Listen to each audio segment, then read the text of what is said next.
While you have the ultra-Orthodox Israelis resisting enslavement by the Israeli government, you got tons of Israelis trying to push them to be forced into the military.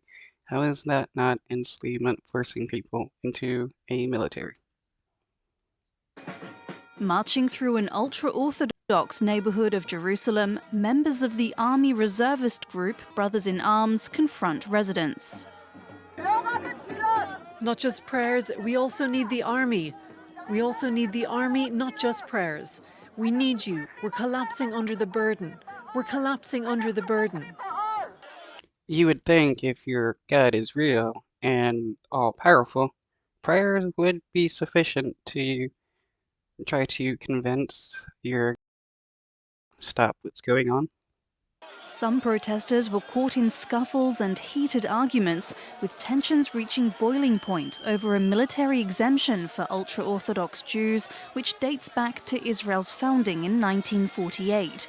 In about 6 months of war, more than 500 Israeli soldiers have been killed. Most Jews Compared to the amount of innocent civilians killed by the Israeli government, that's nothing. And it's wild that that many IDF soldiers die, or people enslaved. Jewish men are required to serve nearly 3 years in the military, followed by years of reserve duty, while Jewish women serve 2 mandatory years. But the politically powerful That's still slavery, forcing people into the military, even if it's a small amount of time, and then you gotta be a reservist. You're still forced. ultra-Orthodox, who make up roughly 13% of Israeli society, have traditionally received exemptions while studying full-time in religious seminaries.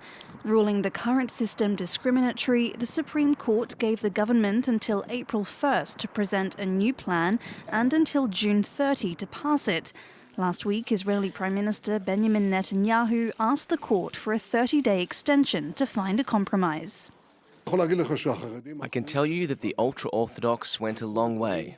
They agreed to things that we weren't expecting them to, that they never agreed to before. I think we can solve the problem. Yeah, his solution is forcing people into the military. If you don't join, you get sent to jail or labeled a traitor. Netanyahu's ultra-Orthodox allies are fiercely opposed